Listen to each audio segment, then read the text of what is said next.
Pemirsa, Assalamualaikum warahmatullahi wabarakatuh. Salam sehat selalu. Anda kembali menyaksikan program acara Perspektif bersama saya Indah Permata. Pemirsa, senang sekali Perspektif edisi kali ini kita berkesempatan bertandang langsung ke Kabupaten Kolaka. Nah, ada apa saja yang ada di Kabupaten Kolaka ini? Seperti apa sih perkembangan dari Kabupaten Kolaka itu sendiri? Tentunya di sini saya sudah bersama dengan narasumber saya sangat spesial hari ini, menerima kita dengan baik di Kolaka hari ini. Yang pertama saya kenalkan, di sini ada Bapak Haji Ahmad Syafei, SHMH, Bupati Kolaka. Assalamualaikum warahmatullahi wabarakatuh. Waalaikumsalam warahmatullahi wabarakatuh. Baik, dan di sebelahnya ada Bapak Insinyur Syaifullah Halik, Ketua DPRD Kabupaten Kolaka. Assalamualaikum warahmatullahi wabarakatuh. Waalaikumsalam warahmatullahi wabarakatuh. Baik, sebelumnya saya mengucapkan terima kasih banyak Pak. Kami kru TVRI diterima dengan baik di Kabupaten Kolaka ini. Dan pemirsa, tentunya tayangan ini dapat Anda simak juga melalui layanan live streaming kami di Facebook dan juga Instagram TVRI Sulawesi Tenggara. Baik, kita langsung ke pembahasan nih mengenai Selayang Pandang Kabupaten Kolaka. Saya ke Pak Bupati terlebih dahulu ini, Pak Ahmad Syafei. Pak, bagaimana Bapak melihat gambaran Kabupaten Kolaka di awal kepemimpinan Bapak ketika itu? Indah, pertama saya ucapkan terima kasih dan juga saya ingin menyampaikan puji syukur kehadirat Allah Subhanahu wa taala bahwa Kabupaten Kolaka diberi karunia yang luar biasa alamnya. Kalau saya dapat katakan bahwa Kolaka ini bagaikan setitik surga yang ditempatkan oleh Allah Subhanahu wa taala di Kabupaten Kolaka ini. Karena kalau di Kolaka saya kira sempurnalah. Hampir semua ada di sini. Ya. Yang kedua, saya juga ingin menyampaikan terima kasih banyak kepada pendahulu-pendahulu saya. Ya, saya adalah Bupati yang ke-8 di Kabupaten Kolaka. Tentu beliau sudah banyak meletakkan dasar-dasar pembangunan di Kabupaten Kolaka ini sehingga kami yang generasi penerusnya ini tinggal melanjutkan. Ya, tinggal kita lihat kekosongan-kekosongan apa lagi yang kita bisa isi. Yang ketiga, saya juga ingin menyampaikan terima kasih banyak kepada seluruh warga masyarakat Kolaka yang begitu luar biasa di dalam keheterogenannya, tapi kemudian bisa hidup berdampingan, hidup bersama-sama secara damai, aman, dan tidak ada masalah. Sehingga saya melihat bahwa memang Kabupaten Kolaka ini punya masa depan yang luar biasa. Dari itu kami bersama dengan teman-teman yang seluruh ada di sini Kolaka ini bersepakat. Karena saya yakin juga bahwa sehebat apapun seorang pemimpin, kalau tidak didukung oleh berbagai pihak, ya saya kira sulit untuk melaksanakan program-program yang walaupun sehebat apapun program itu, tapi kemudian kalau tidak didukung dengan berbagai pihak agak sulit rasanya. Baik, kalau kita boleh menelisik nih Pak, sebelum Bapak memegang dapuk kepemimpinan sebagai orang nomor 1 di Kabupaten Kolaka ini, kira-kira masalah apa yang Bapak temukan atau yang Bapak amati di Kabupaten Kolaka sehingga perlu untuk perbaikan, sehingga Bapak itu menginisiasi untuk menjadi sosok Bupati sendiri? Ya. Yang pertama memang yang kita lihat pada sumber daya manusia. Ya. Sumber daya manusia ini tidak ada hentinya karena ini berkaitan dengan berkaitan dengan waktu, ruang yang begitu berdinamika sehingga memang sumber daya manusia juga harus berdinamika. Dan olehnya itu saya kira di awal-awal perjuangan kami sejak awal kita berupaya untuk membangun sebuah perguruan tinggi negeri di Kabupaten Kolaka dan alhamdulillah ini sudah terkabulkan. Kemudian dalam perjalanannya lagi saya ingin mencoba lagi membangun dengan melihat perspektif Kabupaten Kolaka ini yang begitu menjanjikan ya, sehingga saya dengan teman-teman dan didukung oleh Pak Ketua DPR kita buat lagi satu perguruan tinggi walaupun sekarang ini masih dalam bentuk PSDKU yaitu kelas jauh dari Politeknik Negeri Ujung Pandang. Itu sudah berjalan dan insya Allah di bulan 6 nanti ini kita akan sudah wisuda pertama dari dua prodi yang ada ya. Luar biasa, perguruan tinggi negeri ya Pak yang ada di Kolaka ini. Baik, saya ke Pak Ketua DPRD Pak Insinyur Syaifullah. Pak, selaku legislatif nih seperti apa sih kebijakan yang dilakukan dalam mendukung pemerintah di Kabupaten Kolaka sendiri?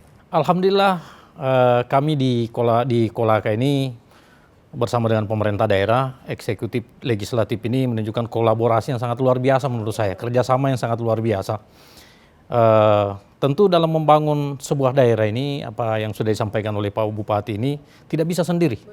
semua komponen itu harus kita bersama-sama, terutama legislatif, eksekutif ini kita berkolaborasi, bekerja sama dengan baik, sehingga apa yang menjadi cita-cita beliau dalam yang dituangkan dalam program visi misi beliau di periode pertama maupun periode kedua ini, itu yang coba kami kolaborasi untuk mewujudkan itu.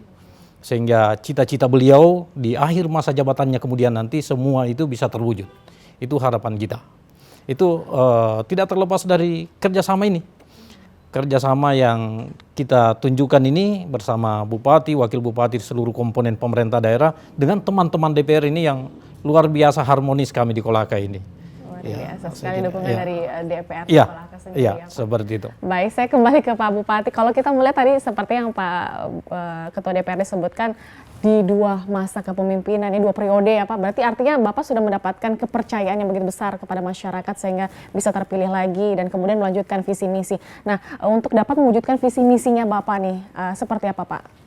Ya, seperti yang disampaikan Pak Ketua juga, saya kira intinya adalah kolaborasi. Oke, Kita kolaborasi. memanfaatkan semua apa yang ada ini, potensi yang ada, baik sumber daya manusia, generasi muda, sumber daya alam, kita manfaatkan dengan baik, kita kaji, kemudian kita melibatkan beberapa juga perguruan tinggi dalam pengkajian kita, dalam membuat program-program itu, sehingga alhamdulillah saya kira ini semua bisa berjalan dengan baik dan bisa diterima oleh masyarakat. Dan atas apa yang kami lakukan itu, penerimaan masyarakat bisa dapat dibuktikan pada ketika era periode kedua saya.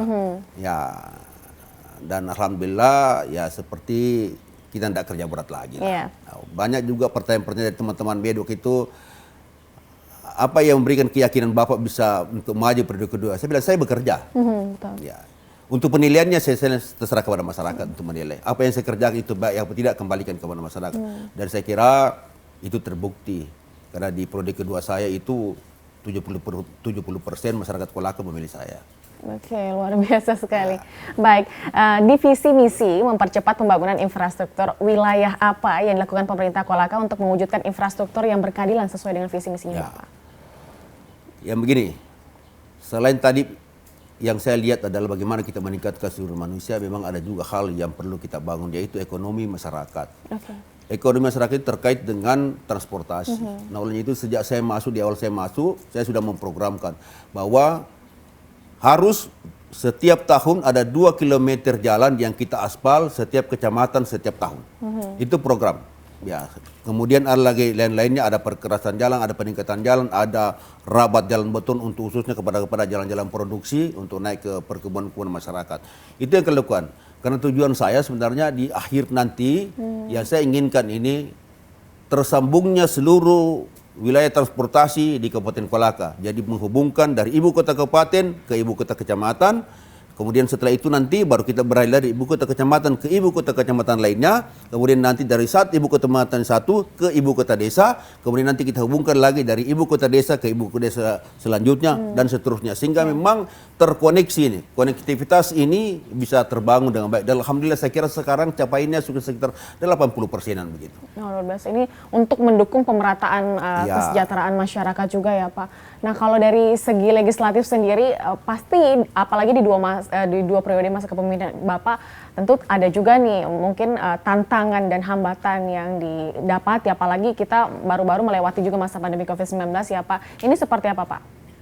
Saya kira dinamikanya dalam menjalankan pemerintahan antara Bupati, Wakil Bupati, dan DPRD ini saya kira sinergitas itu yang selalu kita jalin. Apapun yang beliau ingin sampaikan, apapun yang beliau ingin lakukan di Kabupaten Kolaka ini, itu semuanya kita bersama-sama ini melibatkan kami teman-teman dan seluruh komponen-komponen masyarakat yang ada di Kabupaten Kolaka, sehingga memang 2 tahun terakhir ini luar biasa memang kondisi kita ini, bahkan bukan hanya kita di Kolaka ini, Iya, betul. di Indonesia bahkan seluruh dunia merasakan nih bagaimana dampak pandemi ini. Tapi alhamdulillah kita bisa keluar dengan kejelian beliau memimpin Kabupaten Kolaka ini, merangkul semuanya sehingga semua kita bisa bekerja sama dalam rangka keluar dari persoalan itu. Inilah keunggulan beliau nih, Iya, betul. yang mampu berkomunikasi dengan semua komponen masyarakat ini, dengan teman-teman DPRD, semua kita ini semua memang tentu dalam pembahasan itu ada dinamika. Tapi itu dinamika itu tentu tujuannya kita itu tadi yang saya sampaikan di awal, bahwa kami ingin supaya program yang menjadi visi misi beliau itu bisa terwujud secepatnya. Dan itu juga harapannya sebetulnya dari masyarakat Kabupaten Kolaka. Tadi sudah disampaikan pengaspalan. Itu konsepnya beliau 2 kilometer per kecamatan per tahun, tapi faktanya di lapangan bahkan lebih. Iya. Ada yang lebih, bahkan ada yang lebih dari 2 kilometer per kecamatan itu. Itu yang selalu kami dorong juga di DPRD, karena ini juga menjadi masukan dari seluruh masyarakat pada saat kami reses, pada saat teman-teman melakukan juga kunjungan, kami musrembang di kecamatan, pemerintah daerah musrembang, kami juga reses, masukan-masukan itu terkait infrastruktur itu juga. Yang paling banyak infrastruktur. Iya, infrastruktur itu. Dan alhamdulillah beliau sudah buktikan, dan program 2 kilometer itu menurut kami ini, dari kacamata kami DPRD ini, bahkan lebih dari itu. Itu di konsep, tapi pelaksanaan faktanya di lapangan lebih dari 2 kilometer per kecamatan. Yang sudah dilakukan baik itu aspal, rabat beton, jalan-jalan produksi, ya alhamdulillah saya yakin ke depan ini bisalah terkoneksi semuanya ini.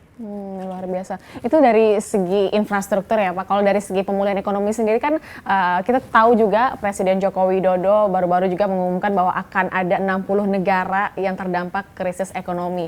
Sekarang juga kita sudah lihat Sri Lanka sudah bangkrut, dan seperti itu makanya Presiden Joko Widodo memberikan nasihat nih kepada seluruh jajaran pemerintah yang ada di Indonesia untuk sama-sama memulihkan ekonomi agar tidak berdampak juga.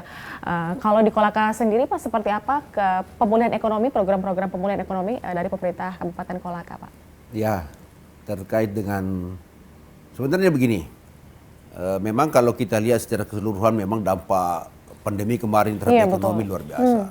Tapi kita di Kolaka juga ya kalau kita rasakan rada-radanya ya ada sih, tapi tidak sangat berpengaruh. Apalagi memang penanganan pandemi kami kemarin di Kolaka ini cukup masif, yang mengakibatkan kita tidak terlalu bergejolak. Bahkan saya kira-kira saya cuma satu-satunya bupati yang diundang tersendiri oleh Pak Menteri Dalam Negeri untuk hadir di kementerian menerima penghargaan terkait dengan penanganan COVID-19 kemarin. Dan dari situ ekonomi kita seperti saya katakan tadi, karena memang kami ditopang dengan sumber daya alam yang luar biasa. Kemudian juga sumber daya manusianya juga cukup bagus. Mungkin juga karena letak Kabupaten Kolaka yang sangat strategis. Karena kami ini adalah pintu gerbang Sulawesi Tenggara dari wilayah barat. Semua orang yang mau masuk ke Sulawesi Tenggara melalui wilayah barat ini harus lewat Kolaka. Dan itu fasilitasnya kami alhamdulillah lengkap lah. Karena dari sisi darat kami sudah sangat lancar di Trans Sulawesi. Dari sisi laut kami punya penyeberangan ini 7 ferry setiap hari itu. 7 3 4 3 4. Jadi sehingga hampir setiap jam itu ada seperti jam ada kegiatan, ada aktivitas di situ, ada yang datang, ada yang berangkat, sehingga dapat dikatakan memang Kolaka sudah tidak pernah tidur. Nah, dari kegiatan-kegiatan itu memang ekonomi ini berjalan terus. Ya selain itu memang juga ya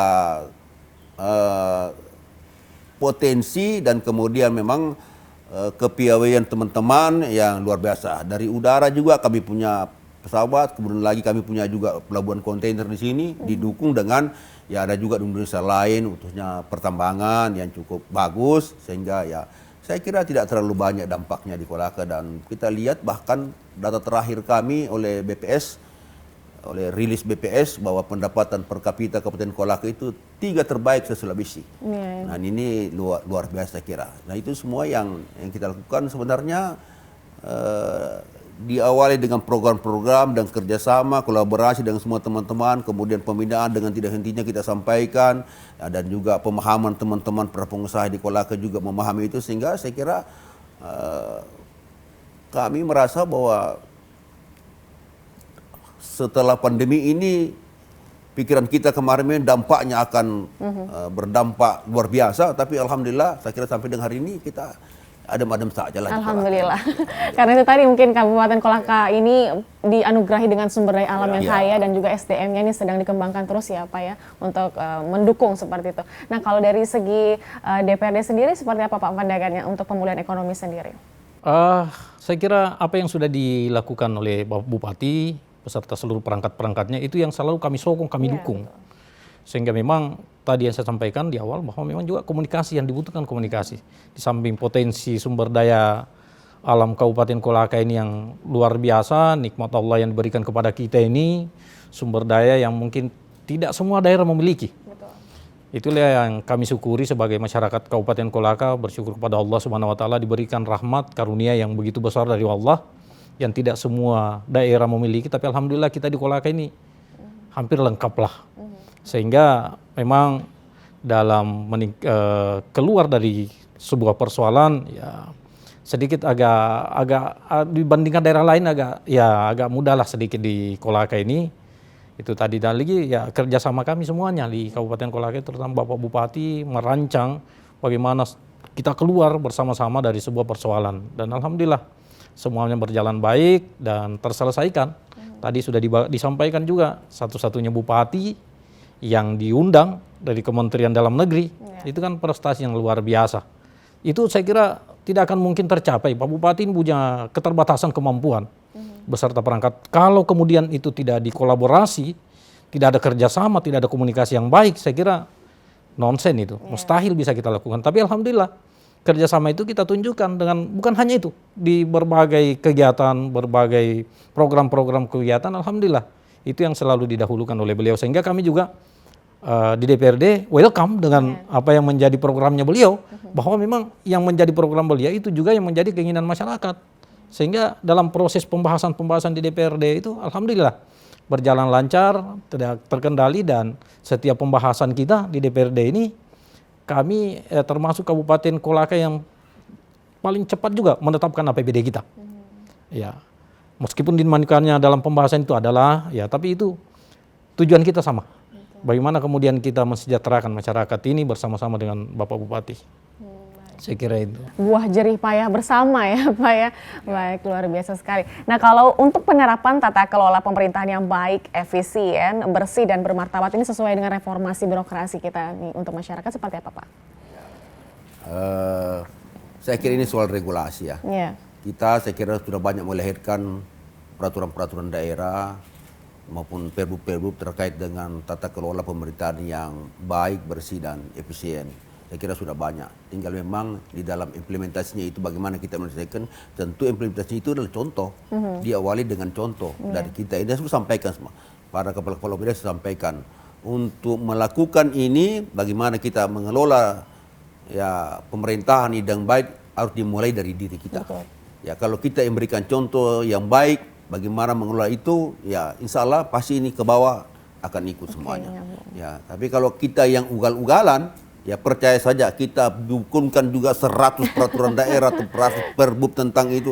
Tapi kemudian kalau tidak ada contoh yang baik dari kita ini, para leader, jangan yakin saya tidak akan terjadi itu. Dan alhamdulillah itu kita buktikan bahwa apa yang kita dorong selama ini, saya cuma setahun.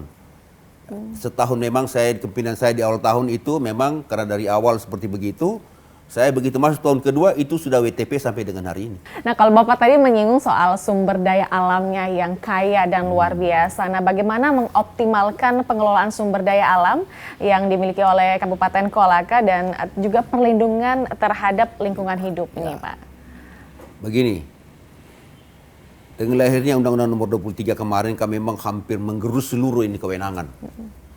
Ya, khususnya terkait dengan pemanfaatan sumber daya alam. Tetapi memang saya orang yang juga sebenarnya ya sangat sepakat, walaupun di berbagai tempat teman-teman kami ini banyak yang kemudian tidak sepakat dengan itu. Kenapa?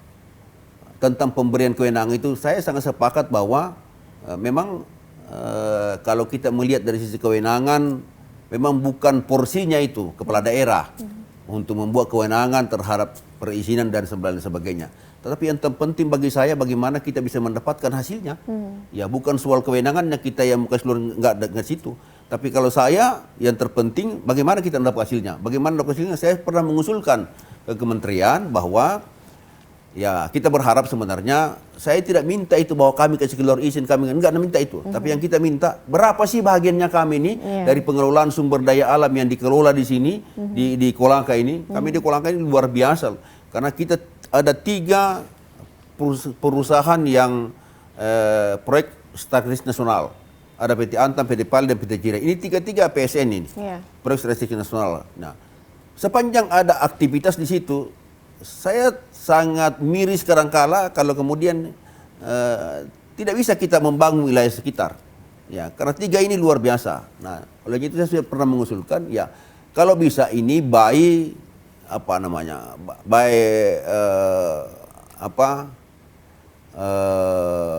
agar supaya sudah kelihatan ini. Jadi setiap barang kita dari Kolaka ini keluar, ada sumber daya alam yang keluar, itu kita langsung ditahu, oh kita dapat sekian. Nah, kita yang dapat sekian. Nah ini yang banyak, kadang-kadang teman-teman yang banyak ini memperebutkan kewenangan. Itu yang saya tidak sepakat. Ya. Rata-rata teman-teman kalau kita pertemuan berkait dengan sumber daya alam ini kan selalu mengejar kewenangan. Bagaimana ini kita jadi penonton, tidak bukan? Bukan itu persoalannya kalau saya lihat. Kalau saya melihat ya bagaimana ya kita dapat apa dari pengelolaan sumber daya alam yang ada di wilayah kita ini. Nah, kan itu yang terpenting, bukan persoalan kewenangannya bagi enggak. Kalau saya enggak, tapi kita dapat apa. Nah kalau ini yang bisa kita kemudian kejar dan bisa manfaatkan, dan alhamdulillah dari kegiatan-kegiatan kita lakukan ini kita dorong terus setiap kita pertemuan, dan itulah yang kemudian membuat juga kami punya APBD cukup hidup. Ya, cukup berdinamika lah APBD kami, karena di daerah-daerah khususnya kita di kawasan timur Indonesia ini saya kira memang harapan masyarakat itu masih sangat besar terhadap APBD. Ya, terhadap pengembangan usaha swasta itu ya masih berfluktuasi lah seperti begitu. Walaupun memang juga ya itu tadi ya, karena kita di sini dari sisi ekonomi itu cukup besar ya. Ya, karena kita ini gaji saja kami di Kolaka ini sampai dengan ya 30 sampai dengan 35 miliar per bulan. Itu pemerintah daerah. Instansi vertikal lainnya mungkin sekitar itu juga, ditambah dengan Antam. Jadi kira-kira kita di sini paling sedikit 100 sampai dengan 150 miliar lah. Setiap bulan uang yang beredar, sehingga ya pertumbuhan ekonomi itu kan intinya ini pertumbuhan ekonomi ada uang. Betul. Kalau ada uang kan pasti orang belanja. Kalau beri orang mau belanja, kalau tidak ada uang mau ngapain? Ya, tapi kalau ada uang, ya ini lancar-lancar aja semua lah. Sehingga memang kita kelihatan dilihat ini UKM-UKM ini hampir sepanjang Jalan Pemuda ini sudah penuh dengan UKM-UKM ini. Baik. Ya.